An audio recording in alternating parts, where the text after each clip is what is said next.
We're Star Fox. You'll never defeat Admiral! For many people my age, the Nintendo 64 would be considered gaming's golden age.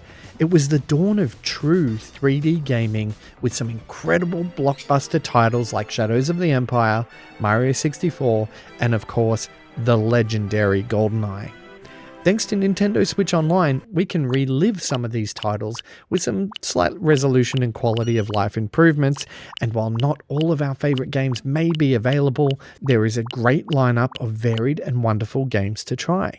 So with that in mind, I ask you to plug in your AV cords, hire some extra controllers from Blockbuster, and stop looking at my screen as we take a look at the top 10 Nintendo 64 games on Nintendo Switch Online. Before we roll out that CRT TV, would you mind liking and subscribing? It's the best way that smaller outlets like mine get found, and I can't thank you enough for doing so. Also, I would love to hear your memories of the N64, and I'll explain why towards the end of the video. I hope you have as much fun revisiting some of these games as I did. Honourable mentions. Before we begin, I wanted to mention 3 of my favourite titles that didn't quite make the list. Operation Winback was a sleeper release that could only be described as Time Crisis mixed with Siphon Filter. It had an over-the-top narrative about infiltrating a nuclear facility to win back the facility from the terrorists. The game featured boss fights, one of the first unique pop and cover systems a la Time Crisis, and an overall was a fantastic action game that was very hard to find down under. Mario Golf 64 doesn't quite hit the same heights as the Game Boy Advance version, but it certainly gives it a good try. Featuring a range of courses, characters and special moves, Mario Golf 64 competed with the likes of Tiger Woods Golf in its heyday, and it certainly kept up with the pack. Even today, I feel like it plays better than its more recent counterparts, and I hope we see the series take a step back in mechanics to its glory days. Jet Force Gemini was another step away from Rare's cute and cuddly games with a more violent take on third-person shooters. The game featured an interesting control scheme along with a ton of action in this third-person adventure. I was honestly surprised to see it drop on Nintendo Switch Online, as well as being equally glad that I could revisit this amazing game. And that's it, on to the list. Starting at number 10 we have Majora's Mask. You've happened upon a terrible fate, haven't you?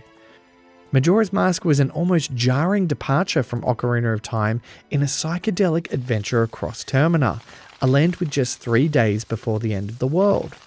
The game featured some heavy themes with an Edge of Tomorrow vibe, allowing you to warp back to day 1 upon retrieving your ocarina.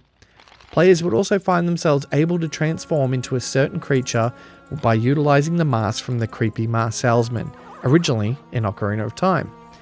While the premise didn't quite hit the heights of what came before it, Majora's Mask certainly left an impression on gamers in this haunting and epic journey. Pokémon Stadium 2. Much like many gamers during the Nintendo 64's lifespan, we all wanted to be the very best, like no one ever was, and Pokémon was sweeping the world. Pokémon Stadium 2 allowed players to bring their Pokémon from the Game Boy games to duke it out with friends in Pokémon Stadium 2. If you didn't have a link cable, you could just rebuild your team and duke it out in a variety of battles and mini-games. While it may not look like much by today's standards, Pokémon Stadium 2 brought players' Pokémons and imagination to life in this incredible experience. F-Zero X. Long before the Fast and Furious, there was F-Zero X, a high-speed, zero-gravity racer that gave birth to the iconic Captain Falcon and his Falcon Punch. While PlayStation had Wipeout, we had F-Zero, and there was something truly amazing about flying around courses at breakneck speeds, shunting and smashing your way to victory. For those interested in the latter, there was also an elimination map where you could just go around in a loop, smashing away to your heart's content, all to an electric heavy metal soundtrack. 1080 Snowboarding. It's almost criminal that we haven't seen this franchise since the GameCube, but before we were snowboarding to Boy Sets Fire and Finger 11, we were snowboarding down the jagged peaks of the Nintendo 64. The game featured some amazing stunts and courses, taking a more grounded approach to snowboarding rather than the very popular SSX series. 1080 snowboarding controlled and looked great, providing some tense head-to-head races and amazing moments when jumping over logs or weaving your way through snow-covered streets. Mario Kart 64.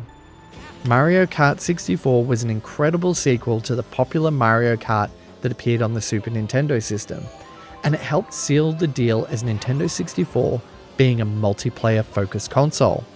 It featured 4 players races, balloon battles, and most importantly, hours of entertainment. The range of courses and characters meant the game had so much replayability, as well as multiple difficulty modes, so even a solo player could be challenged. Mario Kart 64 was the party game on the console. Star Fox 64. Known as Lylat Wars over here in Oz, Star Fox 64 was an epic on-rail shooter that occasionally opened up to free-form set pieces and boss battles. The game featured multiple paths, hidden bosses, and multiple endings that could also see you pilot different vehicles such as a submarine or the Landmaster tank. Sure, Slippy Toad may have been a handful, but the game spawned some amazing pop culture reference like Peppy Hare's dual barrel roll, Google it, trust me, as well as crafting an amazing space opera for the Nintendo 64 gamers to enjoy. Banjo-Kazooie, one of the best platformers of all time that spawned an equally great sequel as well as a mixed debut on the Xbox console with Box and Bolts. Banjo-Kazooie featured a dynamic bird and bear combo in a collectathon that had amazing level design, an epic score, and unique and interesting characters. Banjo-Kazooie had so many secrets to uncover and unique items to collect that each level offered a ton of replayability. If you haven't had a chance to play Banjo-Kazooie, there's no better time to put on your blue backpack and explore Gruntilda's castle. GoldenEye. Quintessential first-person shooting. While many claimed Halo revolutionized first-person shooters on console, Bond stealthily walked so Master Chief could run. With a score masterfully crafted by Graham Norgate and Grant Kirkhope that is worth a 10 out of 10 alone, GoldenEye featured incredible level design and epic shooting action that still holds up to this day. The last-minute addition of multiplayer elevated GoldenEye to its legendary status, providing countless hours of 4-player split screen that you simply could not put down. GoldenEye is still considered one of the greatest games of all time, and by some miracle, both Nintendo and Microsoft managed to come to an agreement so Xbox and Switch players could enjoy the game. While I don't want to sound like a fanboy, Nintendo gamers seem to get the better version, allowing 4-player online multiplayer via the Nintendo 64 NSO app and its original controls, while Xbox featured some modern touches that lost a little bit of the magic in my opinion. Ocarina of Time. This game is usually placed at number 1 on most of these sort of lists, and rightly so, as Ocarina of Time is revered as one of the greatest video games of all time. Ocarina of Time wove a beautiful narrative that spanned time and space to restore the Triforce and bring peace to the Kingdom of Hyrule. This was Link's first foray into 3D, and I know many gamers were left in awe when seeing Hyrule Field with its day and night cycle for the first time. The ability to switch between young Link and adult Link allowed you to create time paradoxes, like the Song of Storms, to unlock and explore areas that were previously out of reach. By the time my journey had come to an end, I remember just staring at the screen, reflecting back on my journey, only to want to go to do it all again. Perfection. And at number 1, we have Mario 64. Mario 64 ushered in analog controls in 3D platforming and became the basis for nearly every 3D platformer moving forward. It was a definitive Nintendo 64 experience, showcasing the power of the system with its bright and detailed worlds full of power stars to collect. It allowed the player to tackle new worlds by unlocking doors with the required power stars, and to me, it's still one of the best video games I have ever played. There were incredible bouts with Bowser, adrenaline pumping courses, and obstacles to overcome, and an epic score that just immersed you in this beautifully crafted world. Returning to this game to capture footage for the video gave me this welcoming and nostalgic feeling that many games have difficulty capturing. Mario 64 is almost perfect in every way, and while Mario Galaxy and Odyssey have managed to capture similar lightning in a bottle, we have this wonderful title to thank for it. And that's my list.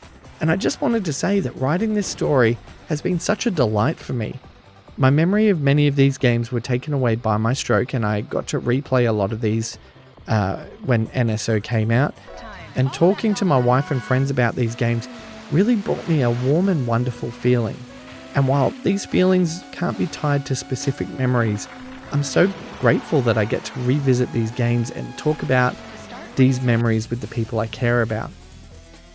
I would love to hear some of your memories as well, so please drop them in the comments below.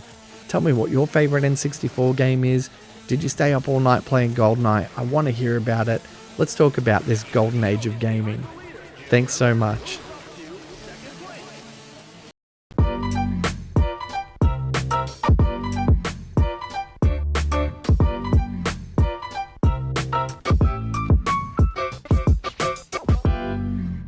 Thanks so much for watching my video. I hope you enjoyed it. The best way you can support me is to like and subscribe and continue watching my content if you enjoy it. But if you do want to go that bit extra, you can buy me a coffee or join our Patreon, which shows you behind the scenes of this channel.